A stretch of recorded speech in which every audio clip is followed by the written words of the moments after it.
Welcome to Enlightenment Unknown Life of a Spiritual Nomad. My name is Wes Coons, and welcome back to the show.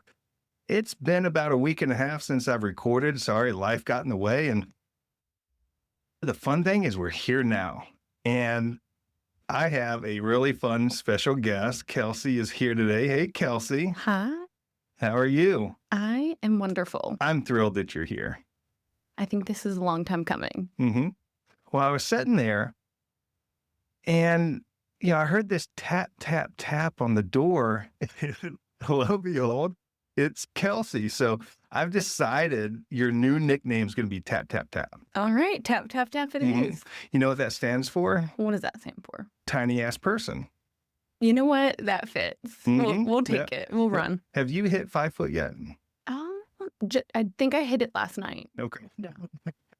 Well, you might be 5 foot, but I wouldn't want to piss you off. So It's the small ones you got to worry about. yeah, and they're a little crazy too. Yeah. So, but thanks for being on the show. This is fun. So I don't even know the answer to this 100%, but do you listen to the show? Have you listened? I think you've listened to some of it. I don't know if you listen to a lot of it. But. I do. So I listen how my life goes, just spotty. Yeah, I do listen. Yeah, cool. So I was on a podcast a few minutes ago called Paranormal People in the United Kingdom. So they had me on as a guest. That was super fun. Oh, gosh. And yeah, I've got, I don't know, there's 6 or 7 other podcasts that have me scheduled over the next couple months. I'm looking forward to that. That's exciting. Yeah, some of these podcasts are like really popular too. I mean, they're all super popular and they're fantastic. It's just a great podcast. I mean, he asked wonderful questions. It was fun. So I enjoyed that. And yeah. What do you think the biggest driver on getting on these podcasts is for you? Oh, they all say the same thing. I'm shockingly good looking. You know, Yes. that you asked earlier if I listen to your podcast. That is the one thing you say every time. I know, right? I mean, and it's an audio podcast. I'm like, how do you even know? He said, no, I just know. The people just have to take your word for it. Yeah. So, I reached out to him trying to get the word out. The weird thing is the podcast has this whole paranormal experience in the beginning, the spiritual awakening. So, I feel like that part needs to be told. So these are paranormal websites that have invited me on, and I send them a little blip of what some of the experience was, and they're intrigued, and they've all been very, very kind to me. So we've done that. I am working on reaching out to other podcasts that are talk about what we talk about now, spirituality and learning how to love ourselves. And, that there's a version of you that we haven't met yet. And through this, hopefully through this podcast, you get to find that person. And we have been talking about my brother, Dennis. His 1-year anniversary of his death is on Father's Day, which is Sunday, right? Yeah. So that's been a lot to process. And I've been disconnected to most of my family for a very long time. And I received a message from my niece that I haven't talked to Steph in, I don't know, a very long time. And she had the audacity to reach out and tell me she loves me. And I appreciate it. She's always been special to me. I don't know if she knows that or not, but she's cool. And she said, hey, I want to talk to you, Uncle Wes. And I was nervous. I'm like, all right. And I thought about it. I'm like, I mean, she's not going to call me to have coffee just to bitch at me. So I'm like, all right. And she's funny. We're sitting there as me and the dog and her. And she said, are you nervous? I'm like, yeah, a little. I mean, I haven't talked to you in a long time. And I had this narrative that wasn't an opportunity. And it's funny. I don't even know how that got there. You kind of just life happens or whatever. And she says, I want to tell you about what I think about your podcast. I found your podcast and I wasn't expecting that. And I find it still funny when people say, I listen to your podcast. I'm like, oh, you do? Because there's an aspect of me that doesn't think that I'm worthy, right? And she said, Uncle Dennis didn't come around a lot. And I hope Steph, I know you're listening. I hope I'm saying this properly. But she said he didn't come around a lot, but he was present when he did. And he says, Uncle Wes, you're not present. You don't know me and you don't know my kids. And that broke my heart.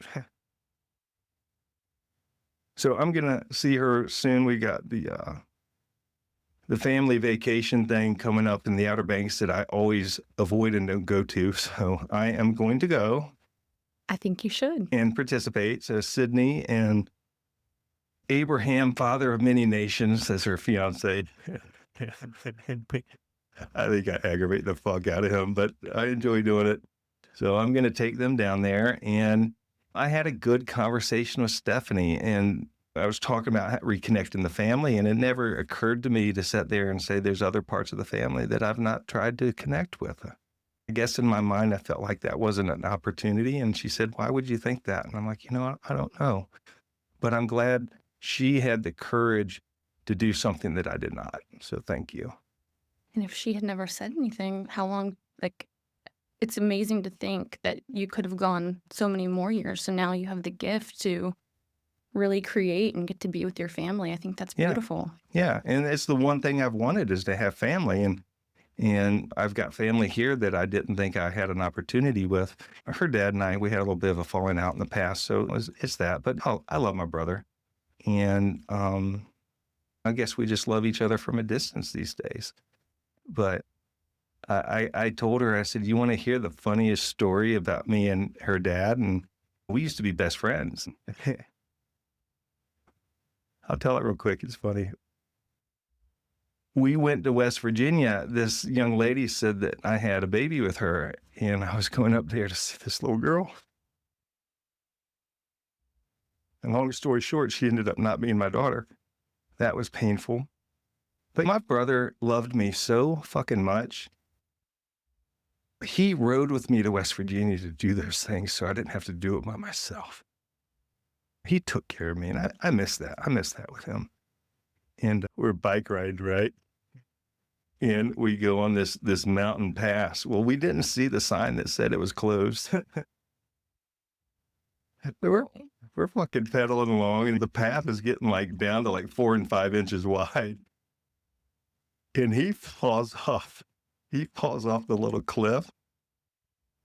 Lands on his back on this big ass boulder. He looked like a giant cockroach wrapped around his bicycle. He was so fucking fucked up.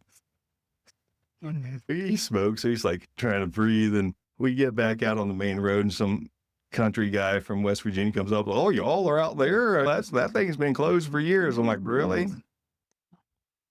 Well, if you hear that, that is the United States Navy flying over.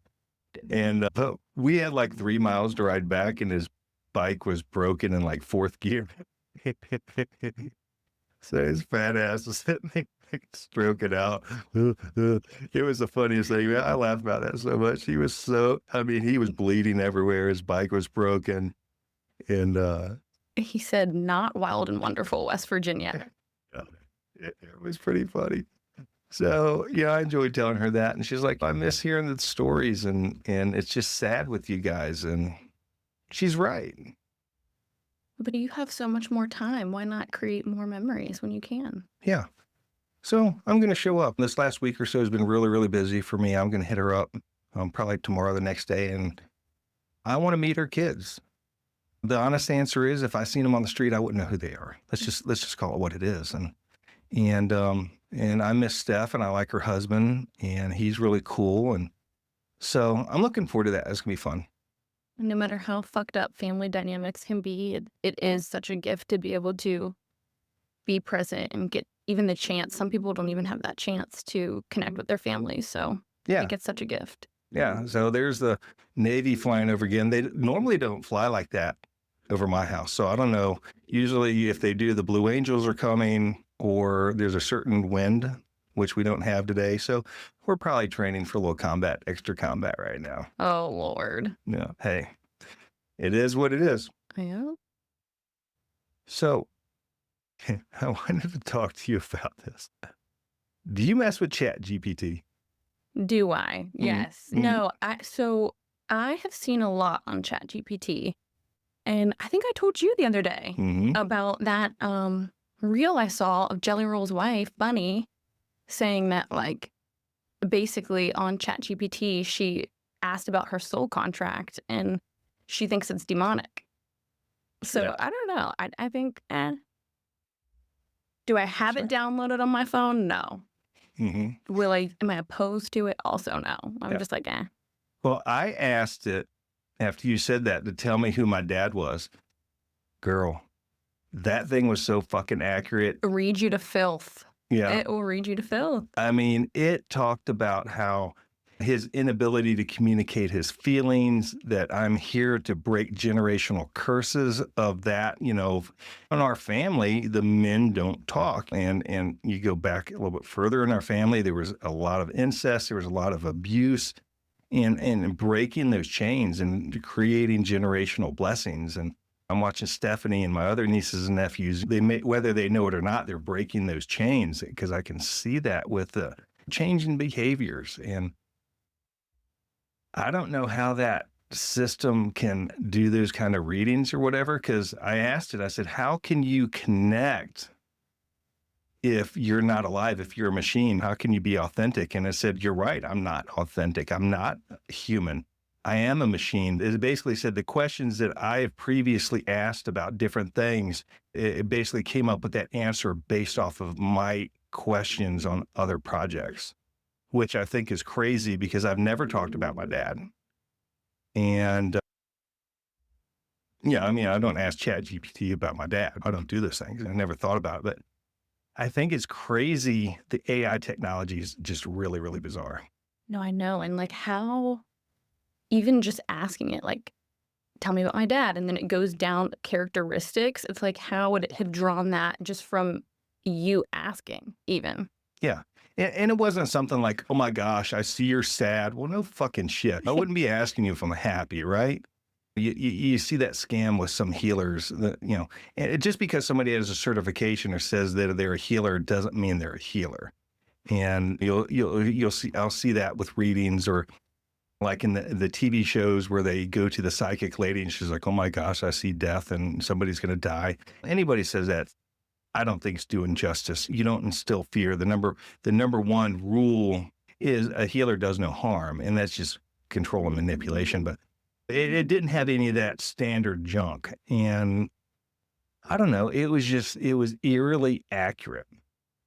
And then when it responds back to you, it's just, I mean, hell, I have better conversations with ChatGPT than I do most people. Oh my gosh. See, that's the problem. Everyone needs to go out and touch some grass. Yeah, right, touch some grass. Do some hippie shit. Yeah, do the hippie shit. But it's cool. So I have been looking at different ways to like do my healing business and stuff. And the funniest thing it said to me, I don't know if I told you this or not, but it said, Wes, now is the time for you to create your own healing modality. I'm like, why would it say that? I mean, how does it think about that stuff? And I've been thinking about that and praying on it. And guess what I'm working on creating? What? My own healing modality. Oh, tell me about it. I don't know the name yet, or we're running it through legal to see if it's trademarked. I connect and heal people with angels. Basically, I am taking the things that Jesus and the angels have shown me how to heal people, and I'm going to put that in a course program and teach people how to call in angels and work with angels to heal people and do that stuff. I had a vision Jesus showed me on a stage, and there was all these people in the audience, and there was these children that were clearly there for cancer, and they're nurses, and there was homeless people, and there's other people. And I remember looking over, and he just had this look on his face. And when I turn around, I seen angels with every single person. Everybody gets 3 for some reason. And from that point forward, I'm like, okay, I can do that. I know how to do that. And I just do. I can place angels with people. And the fun thing is like 90% of my clients say, I feel the angels touch me when you do that. And I'm like, that's cool. See, when I feel connected to my angels, it's not something that I can see. It's something that, like a brush, like you feel it, and like almost like a light that you feel around you. Yeah, a lot of people will say that they feel like there's a fan blowing on their face. They're on the healing table, which is, if you've not been on a healing table, is a massage table. So, they're hanging out, and I sit down because they don't want me at the table. I always tease, they're like emergency room nurses, like, get out of the way, dude. sometimes when I work in rooms that are a little bit smaller and there's not anywhere to move, I go in the hallway until they say I can come back. Nothing like an angel telling you to kick rocks in your own house. Right. Tell me about your healing journey. You're doing some things right now, right? Yes, I Mhm. am. So, first of all, I'd be remiss if I didn't say thank you Mhm. for gifting me my first set of sound bowls. You're welcome. That is something that I didn't even know was my gift Mhm. until we talked about it. And I've just done a deep dive in that. And it's something that I have participated in the past. But now that I'm finally kind of playing around and discovering my gifts and letting them kind of unfold, Nice. I don't know what other to say other than I'm just trust falling into the universe. Well, I knew that with you almost out of the gate. And Really? yeah. And so, I bought myself some healing bowls a while ago, and I just never really felt connected to it. It's just something I don't do. I just knew when I asked, they said I'm supposed to give it to you. So Lakota says a true healer does not buy their tools; they're gifted, and so that's why I gifted you those healing bowls. And so tell everybody about you'd said something where you were doing something on the dock with them. Yeah. What's Yeah. tell us about that? Listen, I just play around. So basically, I live on the river and I just set them all up and I just felt called to create affirmations for each chakra. Mm-hmm. Literally I just thought of it that day. Cool. Again, nothing planned. It was just kind of spontaneous, but just sitting there playing the bowls and just being present. Mm-hmm.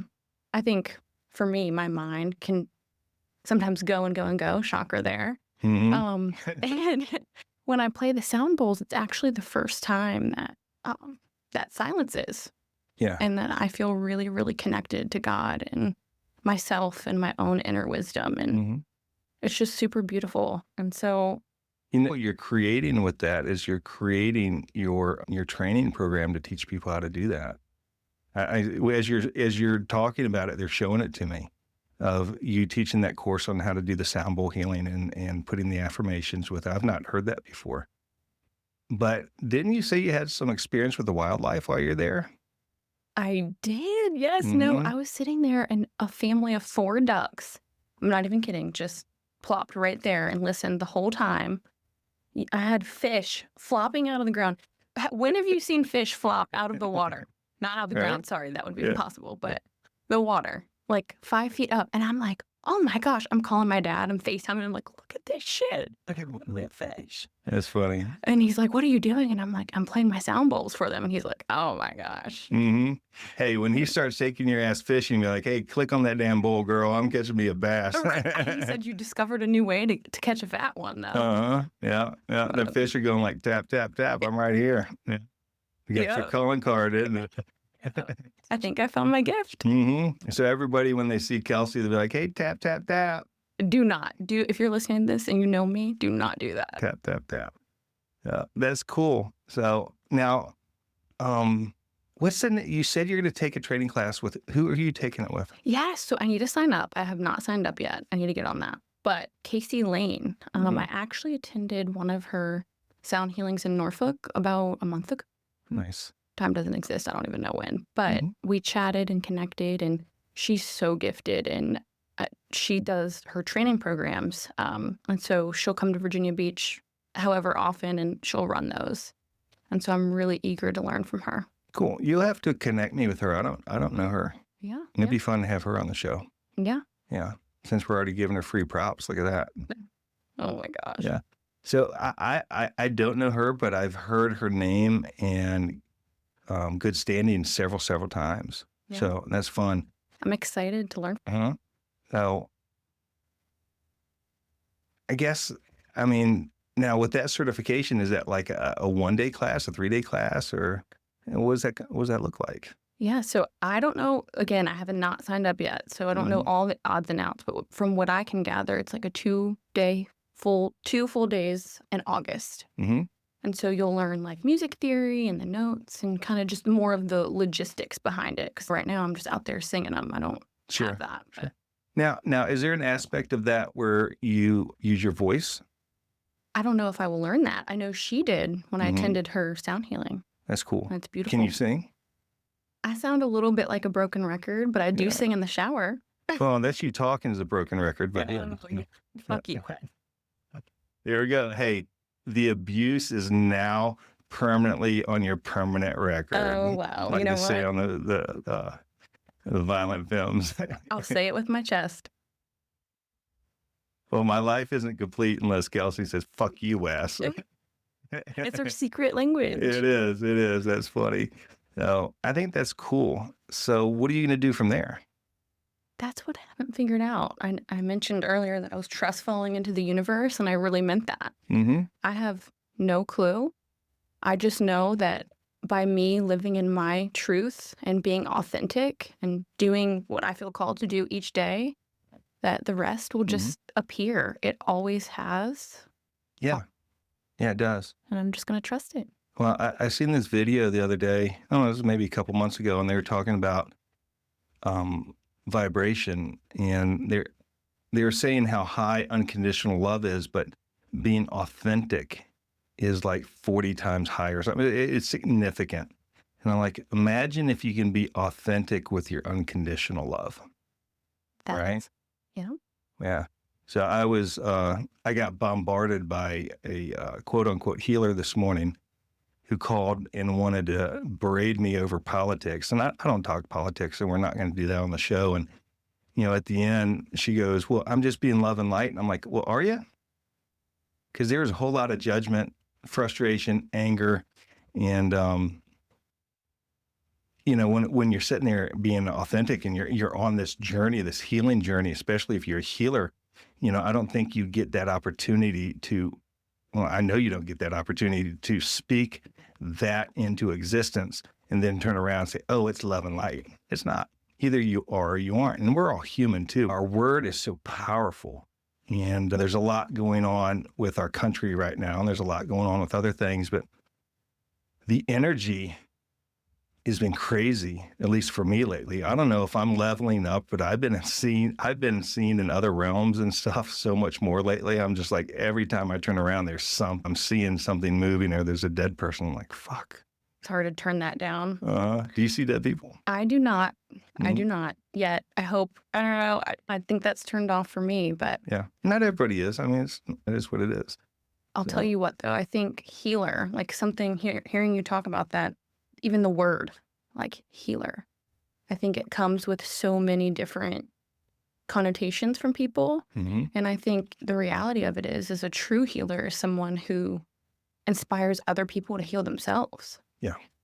It's like you can do the work, you can teach, you can lead, but how can you give back to the person sitting in front of you or post something online that's going to help someone else? I think that's a true healer. Yeah, it is. You don't have to go out and heal other people to be a healer. You could be that beacon of light, and you're doing the deep work. You're working hard, and you're changing. And your babies see mom or dad get better. That's the biggest blessing you can give, right? As I just said that, my hand just like is on fire. That Reiki energy, and something I haven't talked about, and I like to be transparent on the show, and I make mistakes and do stupid shit sometimes and try to at least call myself out on it. And I did not end up participating, but they spread my brother's ashes a few weeks back, and I was going to go, and I wanted to go. In that week, I was just getting so angry. I was just furious throughout the week, and it takes a lot to get me pissed off these days, right? I mean, I could be a little crabby sometimes, but I mean, this was a level that I was at before I started my healing journey. It was bad. And I didn't understand what it was. And I'm sitting there, and I love Dennis, and I love my other brother and my family. I do, even though I don't see them, I cherish them. And the reality is, had I not said anything, that event was going to happen without me being told. And that bothered me. And reaching out to certain people, asking questions, and a week goes by and nobody responds. And so when I was looking at it with the things I'm healing from, the unworthiness, the feeling alone or whatever, and when I got separated and divorced. My kids moved to Florida with my ex-wife. And so that whole aspect of your children are now of age and they're going to come hang out at the house and having them in my life, I don't, because they're not here. And I've only talked to my son twice in 13 years, and not my doing, but it's his. And then Sydney, we don't talk very much or don't see each other. So, that's been a lot for me. And so as I'm looking at this event, I'm like, okay, I'm going to go there and spread the ashes of somebody I adore, but I don't really know. I mean, we just didn't have that relationship, and that's okay. I'm not upset about it. It's just what it is. And I know Dennis is this beautiful person, and he's just amazing. And there's a part of me that's angry that we didn't have that, but I'm part of that solution, or that mathematical equation of not being together. I was part of that, and it wasn't all him. And then, there was going to be family members there with my last name that I don't know, that clearly didn't want me to be there because there's not any correspondence going back and forth. And so I'm like, okay, if I go, I'm going to be sitting in a hotel room by myself, waiting for this stuff to happen. And they're all going to be hanging out, and it's going to mess with me. It's going to mess with me at a deep level. And then I found out at the last minute, there was these Friday activities that I wasn't told about. And I'm like, okay. And so, like, the night before I was supposed to go, I woke up at 3:00 in the morning, or while I was tossing and turning, actually, I said, I'm not going. I'm simply not going. I am going to choose Wes today. And for me, what that was choosing me, because I knew I had so much expectation on it being bad or whatever it was. There's so much expectation. I just knew it wasn't a safe space for me mentally. And the second I said I wasn't going to go, I laid down and went right to sleep. So I knew I made the best decision. And then I took Abby to the beach that morning, and I had been wondering, Dennis hasn't come to me in spirit. I can talk to dead people. I can see dead people. And Dennis walked down the boardwalk with me for an hour. You know, I mean, it was like I could feel the entire beach fill with his energy. And we had a fluid conversation. And it was the most beautiful gift I could have ever received. And I don't think I would have gotten that gift if I had gone, right? Because I wouldn't have been able, if you want your gifts to open, you go in this neutral position, you start to daydream a little bit, and that's when things turn on. So you'd think you would focus, but it's not. You just kind of let go. And I was able to let go. I went down there and I was crying, and I prayed because I just missed my brother. And one of the damnedest things Steph told me when we talked is Dennis knew he was dying. And I didn't know that. And he had these beautiful conversations with all these people in the family and his friends, and everybody had one except for me. So I like to think that when I would have shown up, because I was taking Sydney. I wasn't going to stay, but that we would have talked, but I got my conversation on the beach. That turned out to be such a big blessing for me. And I love Dennis. I miss him so much. You asked me if I saw dead people, and as you were telling that story, I'm not even kidding, a red cardinal was right here in the tree. Yeah. Dennis says hi. Hey, Dennis, I miss you, buddy. But, it's interesting. I mean, this show is Enlightenment Unknown Life of a Spiritual Nomad. And, your spiritual path is a nomadic path. You can have the best partner in the world, but you're still doing the work yourself, even though he or she may be right there. And you don't know what your enlightenment is going to look like. And somebody asked me today, so there's so many questions, so much depth to that name. I'm like, yeah, it's supposed to be. It's supposed to be. And my ass is like burning in this chair because hearing you talk, one thing that really stood out to me. No, I'm serious, but okay, y'all need to listen to this part. Yeah. You said when you chose not to go, you were able to get quiet enough to hear him. And I think that we get so locked into the story the Yeah. story of the trauma that happened in the past, the failed relationships, the hurt between people, the 9 to 5 working, and just you get wrapped up in the story of it all Yeah. that you don't stop for a minute to breathe and to hmm feel in your body to say, what is this that I'm feeling? Where do I feel this? How can I hear that whisper or that answer that I'm looking for? And I think it's in the silence and the stillness. Yeah. Well, But most people don't want to get uncomfortable mm-mm. to feel that. No, they don't, you know. I've gotten I'm probably too comfortable being by myself, kind of a hermit, but the podcast I was on just a few minutes ago was, I forget the exact question, from me being brought to see Jesus being crucified, to all those things I've shared and we've gone through.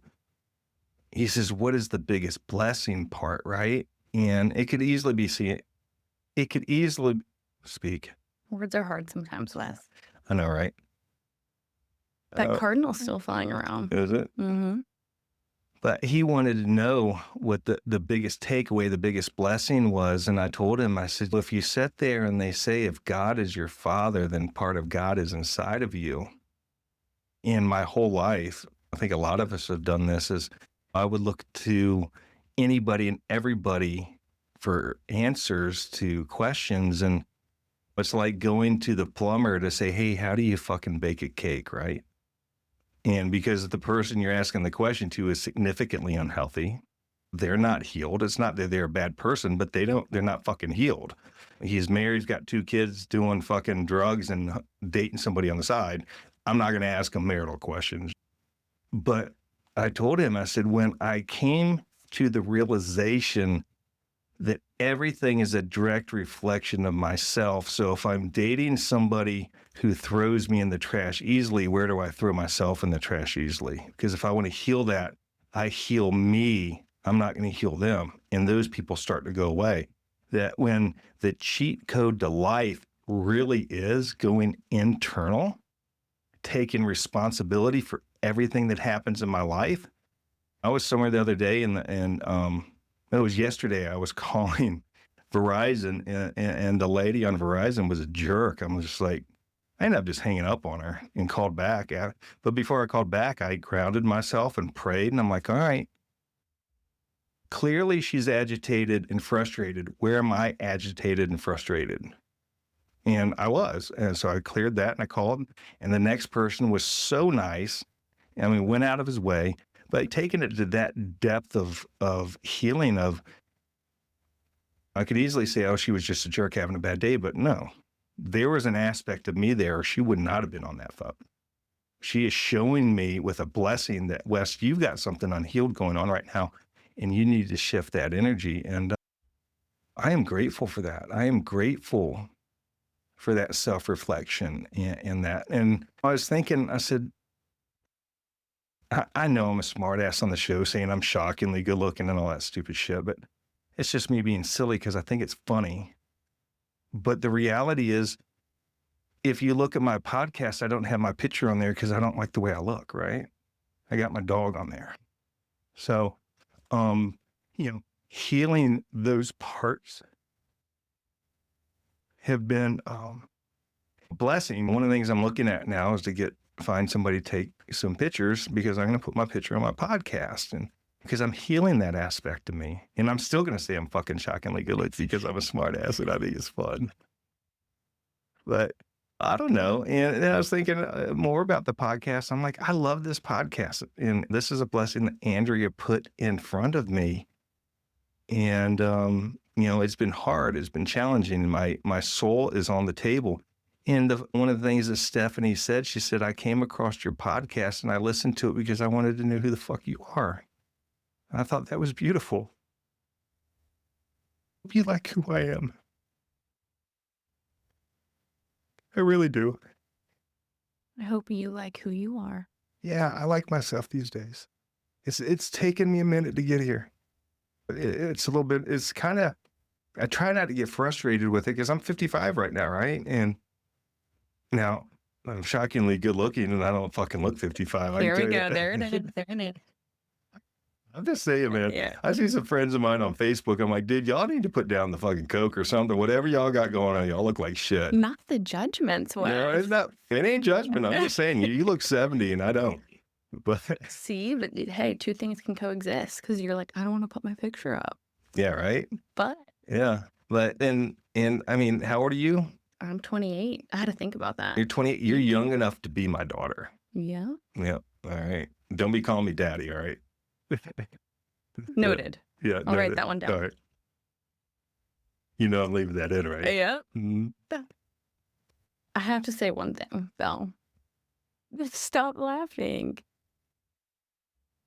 I'm serious. Okay, go ahead. So, one thing, and I don't know that I've ever told you this, is we talk about healing. We talk about, you just said it's hard for you and it's taken so long.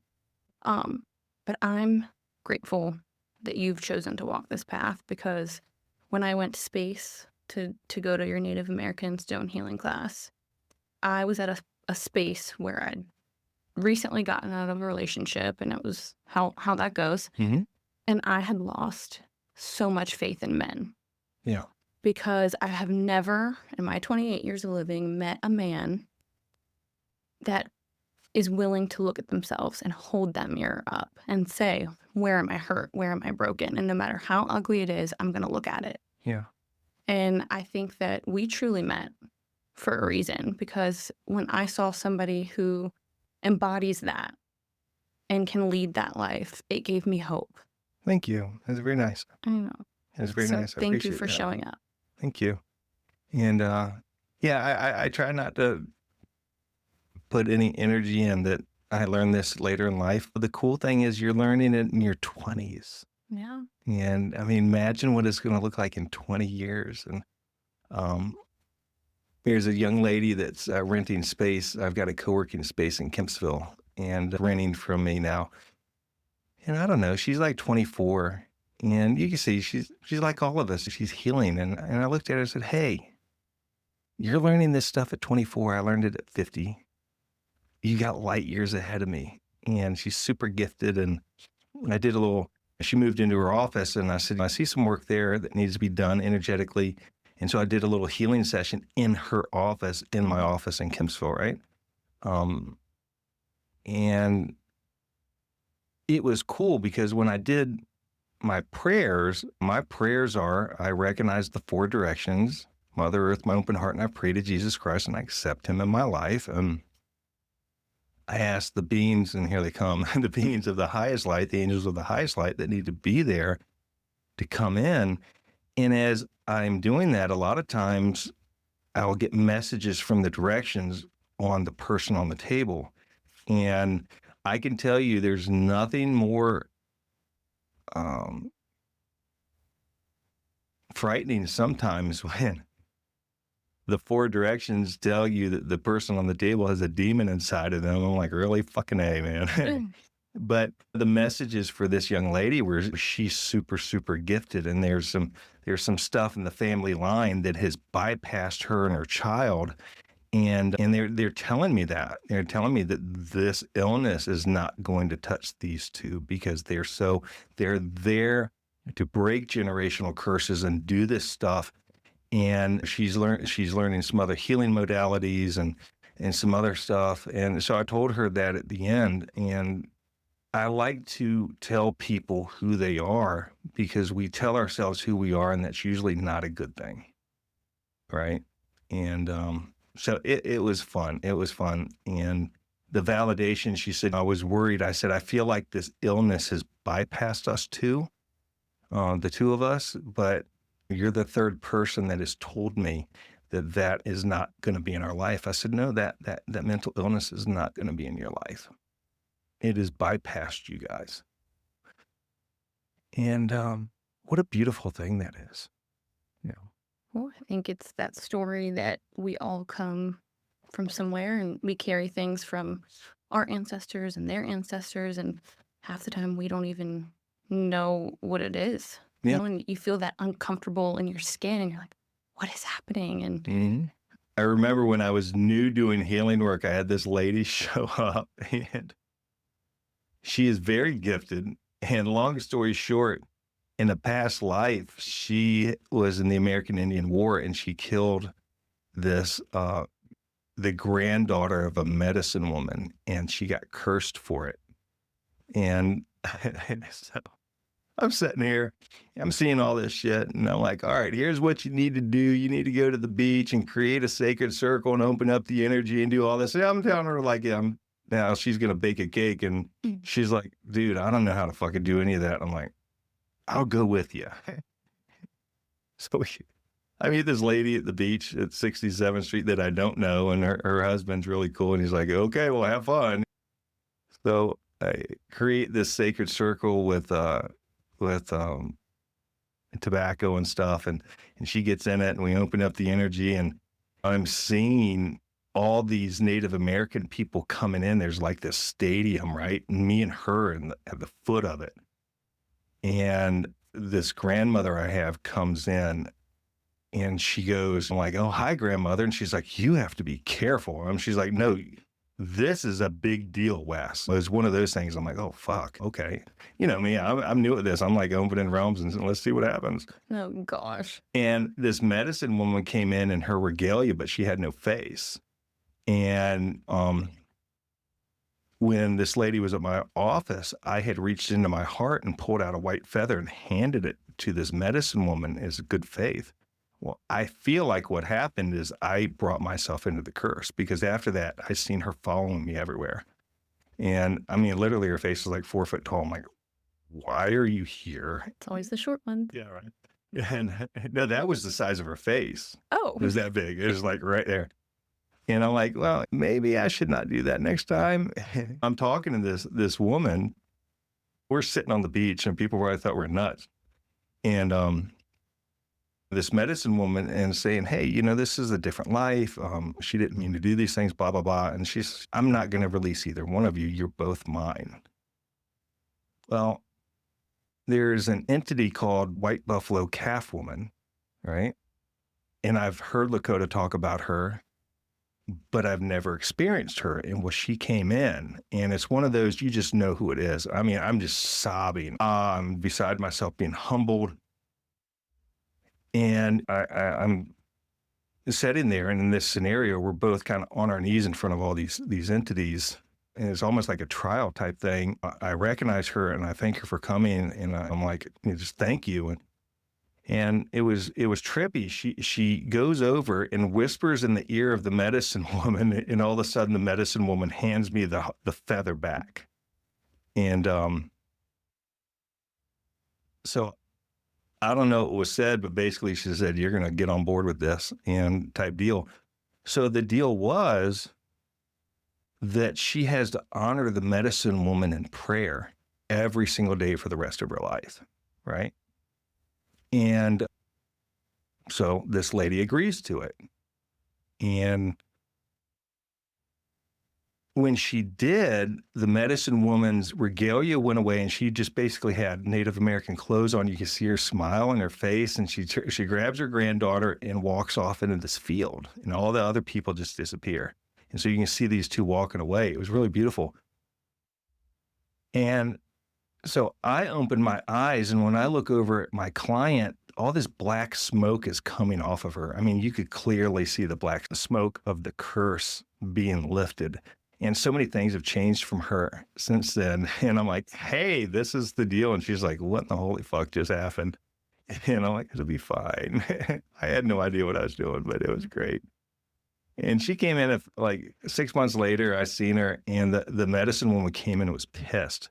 I said, you're not doing your prayers. You're not honoring her, are you? She said, oh, I was busy and I forgot. I'm like, you fucking kidding me? This is both of us. So she does it now. She does it now.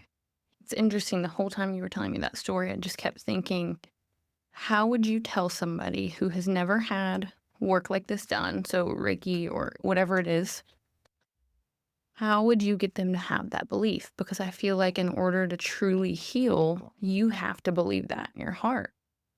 So what would you tell somebody who would be completely closed off to that, or would... You know,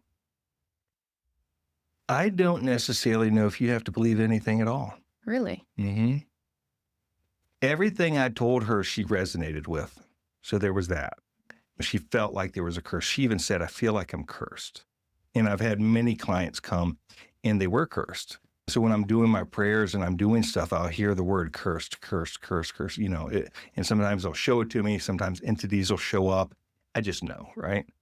Um, and the reason I say you don't necessarily have to believe, because I've worked on people long distance that didn't know I was doing the work, and things changed because the family members asked me to do it. So I connected and asked their higher self, and the higher self said, yes, you can. So I did the work.